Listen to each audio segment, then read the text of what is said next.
Hello students, I am Mampi Sarkar, PGD Computer Science IP. So I will today discuss about the syllabus of class 11 IP according to 2020-21 curriculum. Okay, so let us start here. So your whole syllabus is divided into 5 parts. One is the introduction of the computer system, it will carry 5 marks. Then we will have introduction to Python, about the what is a Python programming language, so the basics of the Python programming language, it's the programming techniques and all we will learn here.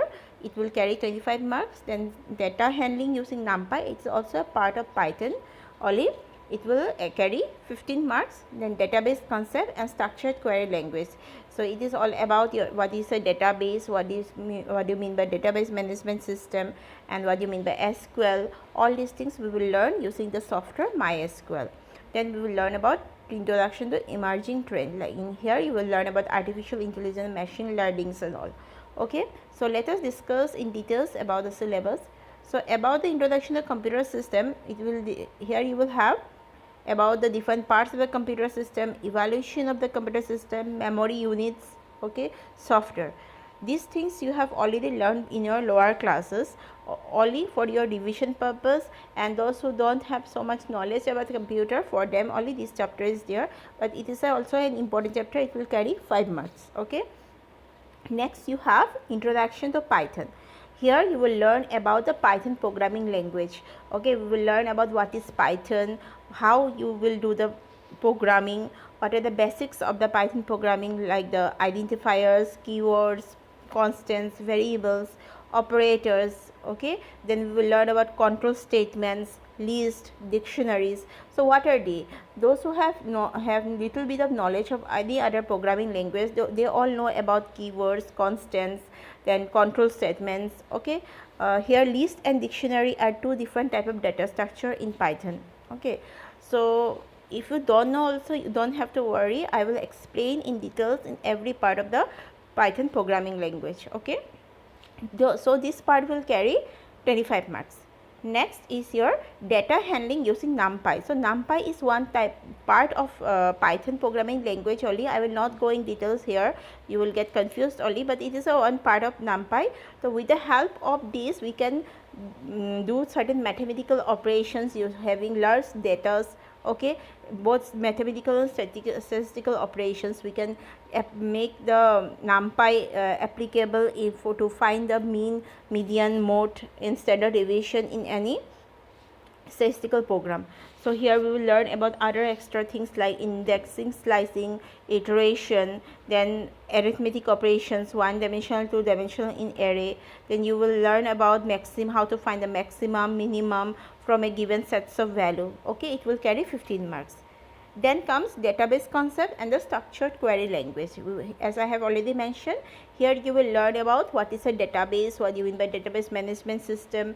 Mainly we will learn about relational database. So what do you mean by database, what do you mean by relational database, we will learn in detail one by one in this part. So we will learn some parts of structured query language also. So what is a structured query language, what are the types, how we can use it, how to write a structured query language. So it is a very interesting topic. I think 80% students find this part very easy, and it consists of you can score very good marks in this part. Okay, then comes introduction to emerging trends. Here you will learn about artificial intelligence, machine learning, natural language processing, emerging experience, then robotics, so big data is characteristic, internet of things, sensor, smart cities, cloud computing and cloud services, grid computing, blockchain technology. So all these topics are very interesting, and it has a very good future in future for your career. Okay, so it's we will discuss about all these things in detail one by one.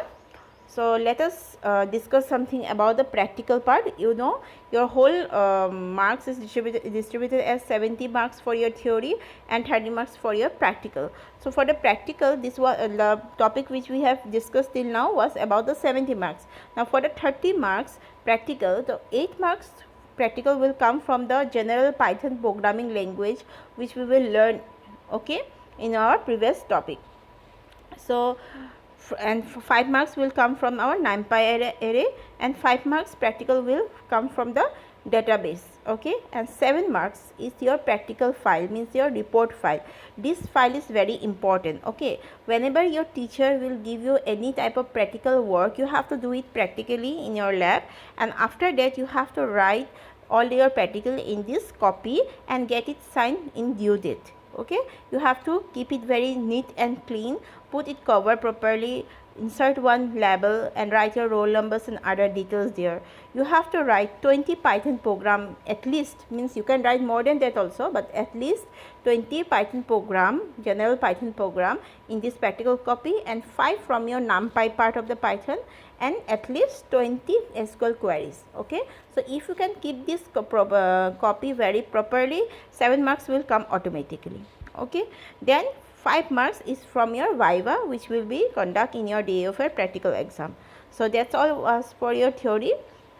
So again I am repeating about your mark distribution in your theory paper. So 5 marks from your computer system, 25 marks from your Python, then your data handling using NumPy is 15 marks, database concept and structured query language 20 marks, introduction to emerging trend is 5 marks. Okay, so thank you. Just go through it and we will discuss in our next video one by one each and every steps in details.